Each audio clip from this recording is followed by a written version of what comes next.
Good morning, my speaker sisters. Hello from Charleston. I spoke here yesterday at an event and brought the family, and we got a little Airbnb on the beach. So my kids are currently running ragged out there while I am in here with you, lovely ladies. No one warned me about bringing toddlers to the beach who think they can swim, but they cannot. And the sand.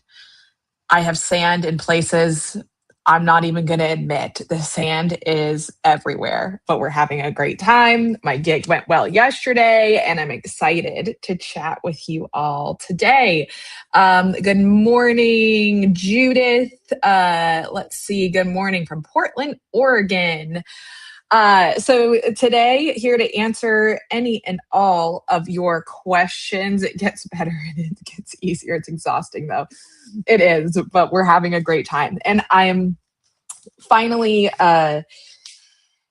maybe it's not like getting to the age, but feeling confident enough to bring them with me to some gigs and events. I don't bring them into the event because I care about people's eardrums. But I am glad that I can like make some vacations out of some of my speaking. Okay, why don't you go ahead and start putting any questions that you might have in the chat. And while you all are thinking about that, a couple announcements on our end. We are about to enter into a big season for Mic Drop. In May, we have in-person Mic Drop clubs. So if you all are in Mic Drop Club, if you don't know what it is, Mic Drop Club is our public speaking club that's totally focused on the skill set of speaking. Yesterday, we met virtually. We did hand gestures, body gestures when you're on stage. We work on eye contact, posture, storytelling. So it's nothing to do with the business of speaking, everything to do with the craft of speaking. If you want practice and getting reps in a room, we're meeting in person in May, but you have to be a Mic Drop Club member.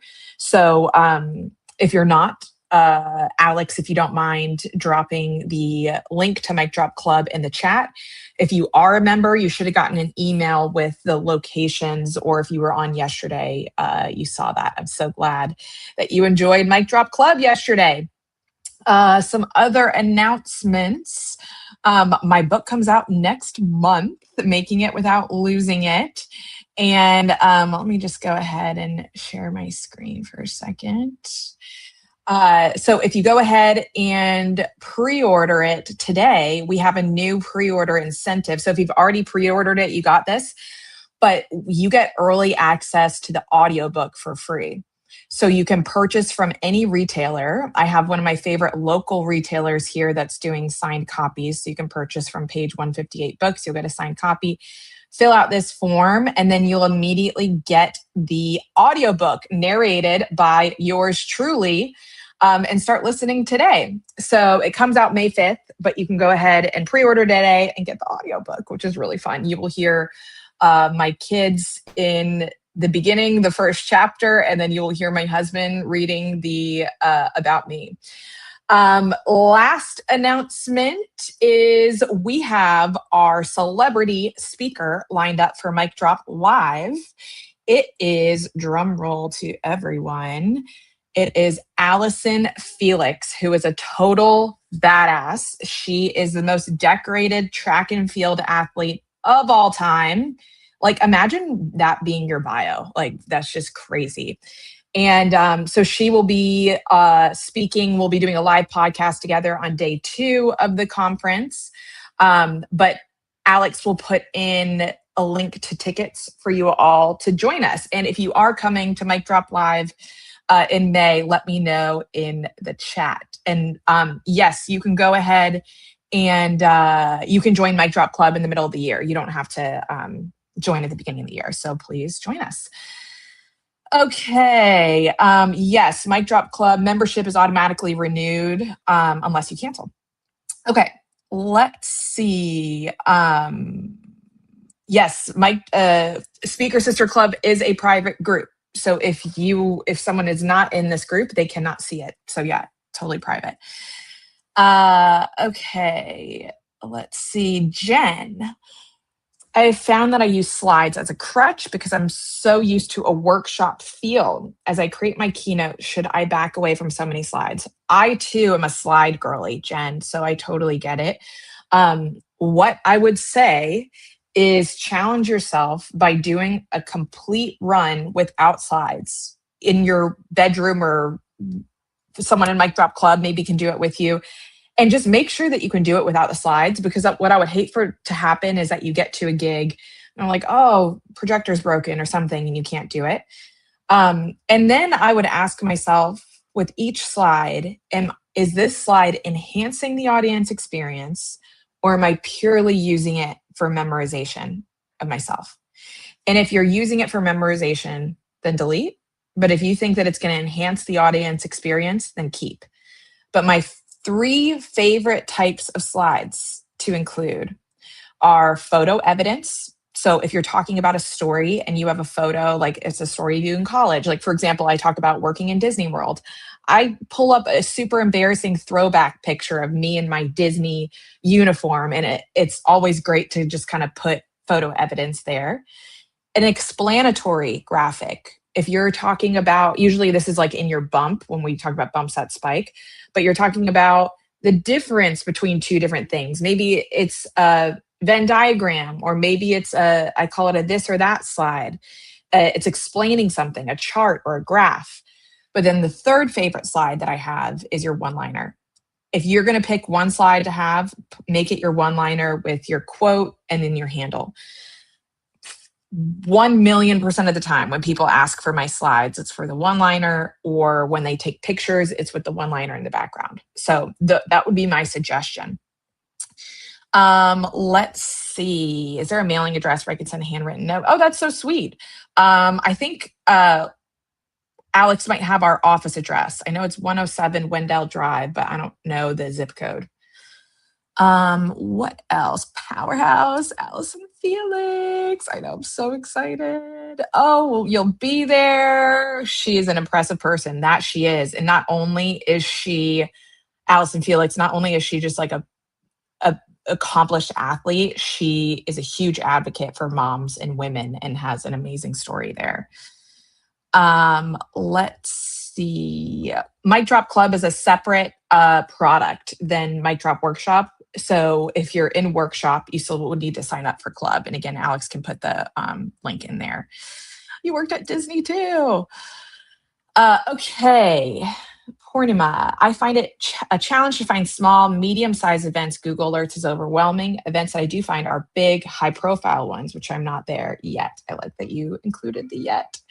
Any suggestions? So a couple things. I would do associations. Associations are the perfect kind of mid-size events. There's a on like the in the Mic Drop Workshop finding gigs section, you can even ask Mike, our like AI chatbot in there, where it is, but there's a directory of associations, and I would look for ones in your area. Associations are a great mid-size event. It might be like Association of Realtors of Florida, Association of Dental Hygienists. So those are a great way to do that. Sorry, I feel like I hear my kids outside, so you guys might get a surprise. The other thing I would do is reach out to your local chamber of commerce and local universities. Those are great mid-size starting points, especially if you went to the school. They love bringing in alumni. Love it. And then LinkedIn. I know that Google Alerts can be overwhelming, but make it a point to like search for meeting planners on LinkedIn and say, I'm going to connect with 3 meeting planners a day on LinkedIn. Doesn't mean that you're pitching them. You're just connecting with them so they become in your orbit. Let's see. How critical is it to niche down on my audience? For example, I was leaning into leadership versus high achievers versus high achieving women. I've gotten mixed feedback. Great question, Erica. A couple things to consider when you're niching down on an audience is how big the market is. And are people willing to self-identify as what you're niching down to? So high achievers, Yeah, people will be willing to self-identify as that, but I have heard people say, I help overwhelmed women do this. People might not be super willing, or companies might not be super willing to self-identify as overwhelmed. Um, Leadership is great. You can also say aspiring leaders. That way, you're getting not just people who are actively leaders, but people who are aspiring. And women is a great way to niche because there are a ton of events for women. Where I would not niche down is like parents, um, mid-level managers, things that are so specific where there's just not a big enough pool of events to do that.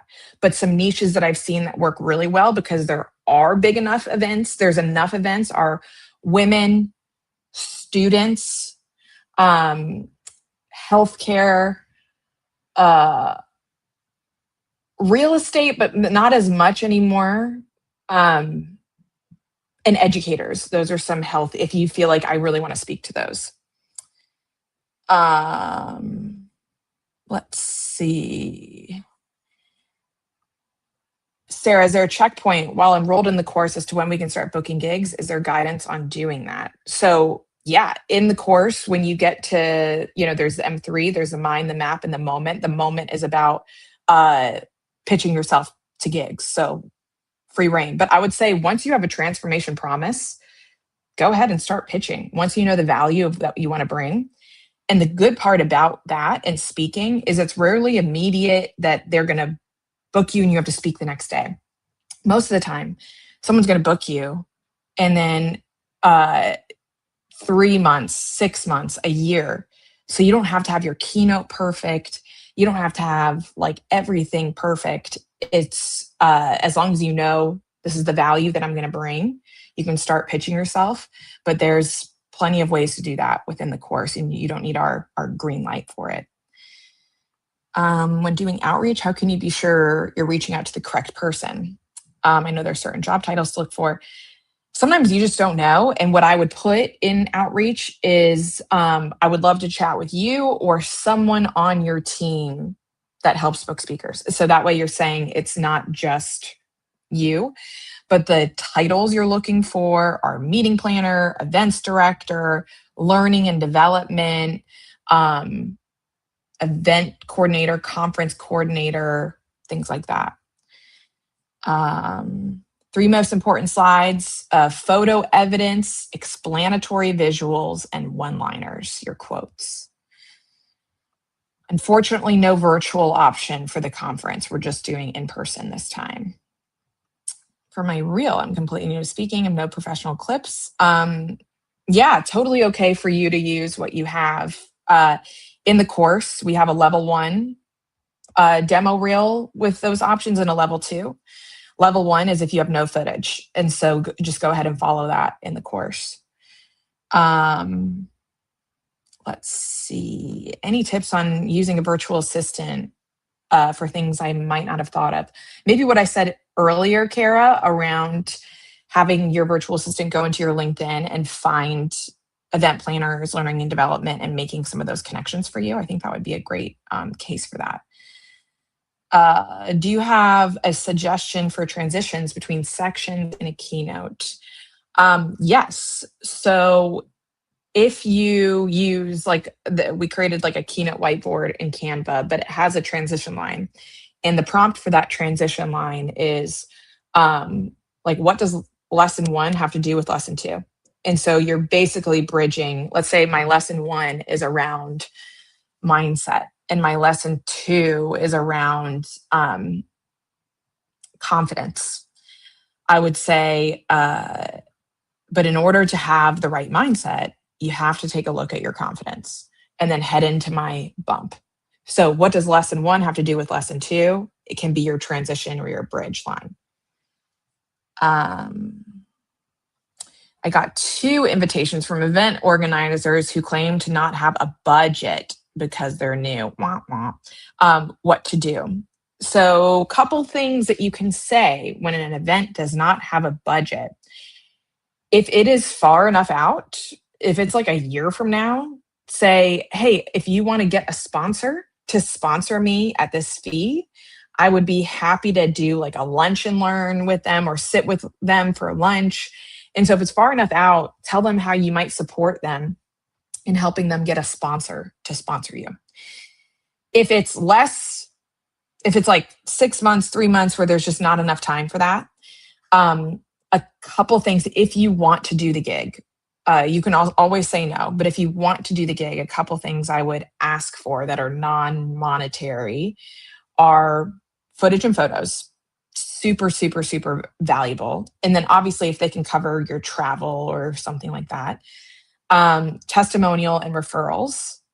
And then see, do they have a podcast that you can be on? Do they have an email list where they can send out an email about you after?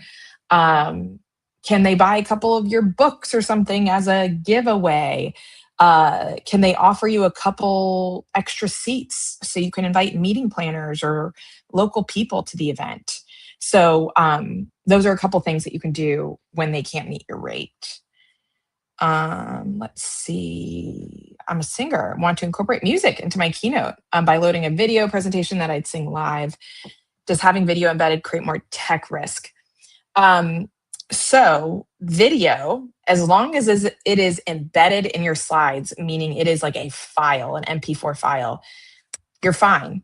If it is pulling from YouTube or you have to have Wi-Fi, setting yourself up for tech issues. I would also say if you need audio, which it sounds like you do, it's a little bit riskier.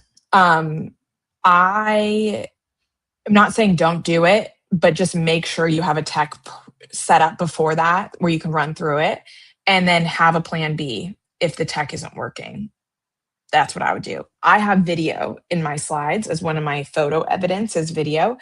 It's embedded and there's no audio. So I'm speaking while the video is playing behind me. Let's see. Okay, I kind of just answered this, Julie, but so I know that this question came in before. If payment is exposure, what are some other ways that you can get value from it? So I just kind of answered that. Do you have any recommendations to help Christian speakers find speaking opportunities? Yes, that's another niche that's like a great, there's enough opportunity there in faith speaking. I would find one conference that is faith related and connect with the event planner. And then usually what happens is like other like similar conferences pop up when you do that, either on LinkedIn or on Instagram. Suggestions will come up. Follow other faith speakers, like I think her name was like Kristen Kane, things like that. See where they're speaking. Shoot, there was something else I was going to say here on that. Connect, follow others. Okay, if it comes back to me, but those are two ways that you can start to do that. I was advised to talk about AI and staying in balance as a wellness pro. I want to talk about staying human in AI world. I am not corporate experienced, but wellness will stress management talks work. Yeah, if you're advised to speak on something that you don't want to speak on, don't do it. It's not worth it. So stress management, absolutely, that will work. And I know AI is like everyone wants to incorporate it, but if it's not something that you want to speak on, then don't worry about it. Let's see. How would you call overwhelmed women without calling out overwhelm? Say I help women, and then what's the transformation of not being overwhelmed? I help women prioritize what's important to them. I help women set boundaries so they can blank. What's the outcome? But I just wouldn't put overwhelmed women. Let's see. My speaking addresses women with double mastectomy and helping them learn to love themselves and their body again.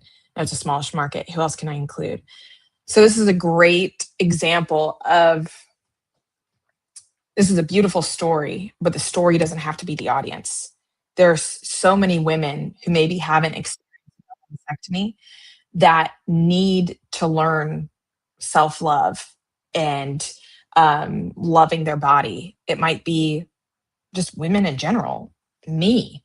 So I would say the story of a double mastectomy is your method and how you teach this, but the outcome is for so many women.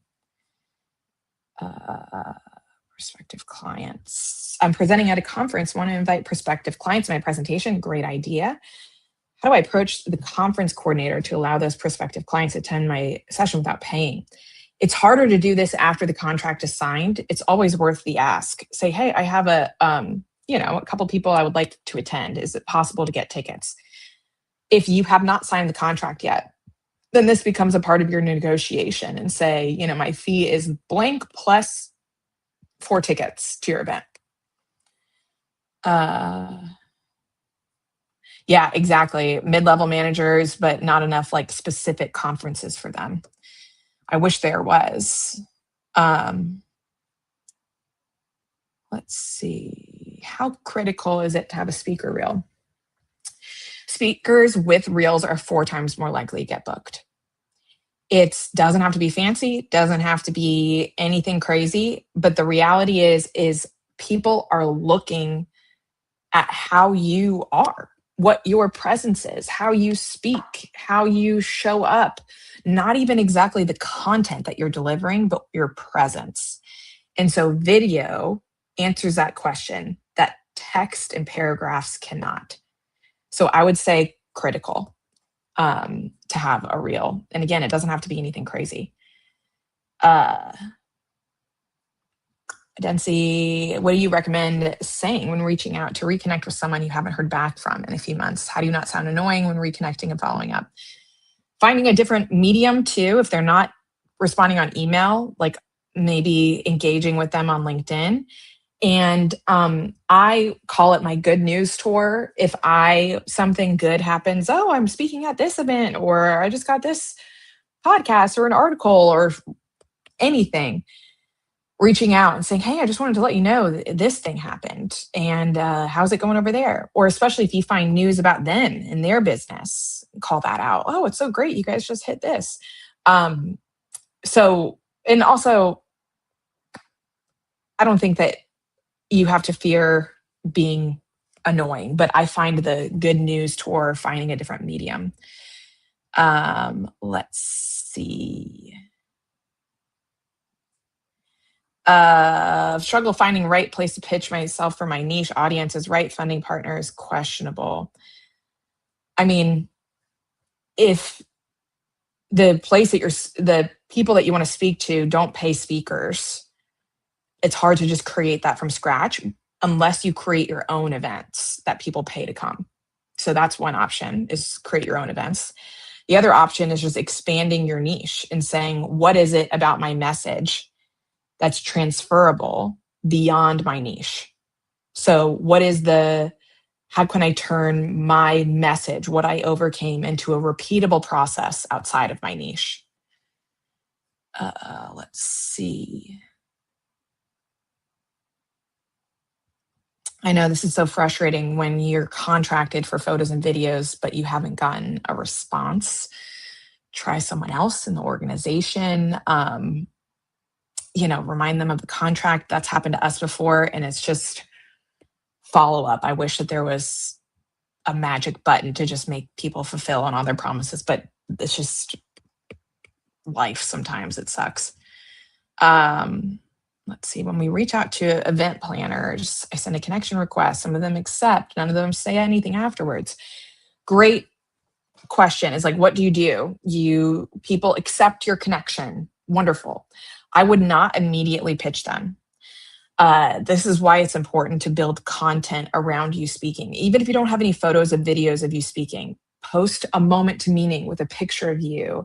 And if you all see my LinkedIn, something I've been doing the past couple months is, even if I am not talking about my speaking, at the end of my post, even if I'm talking about like parenting, I add, hi, my name is Jess Ekstrom. I'm a speaker, founder of Mic Drop Workshop.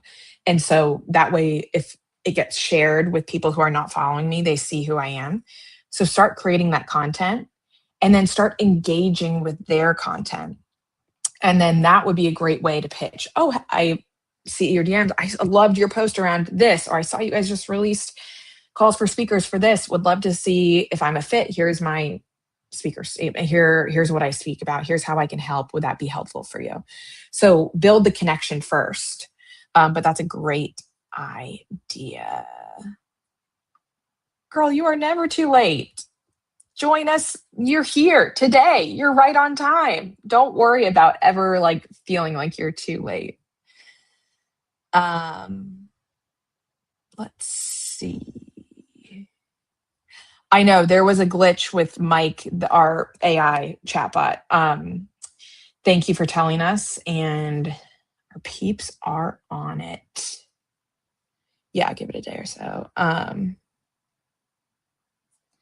Let's see. We've got time for a couple more. Audience interaction. Also, I'm very curious what you do. Sock puppet shrink by your handle using an app that allows them to respond. I think that's a great idea. I have not done that before, so I don't know any apps. I'm sure people in here do.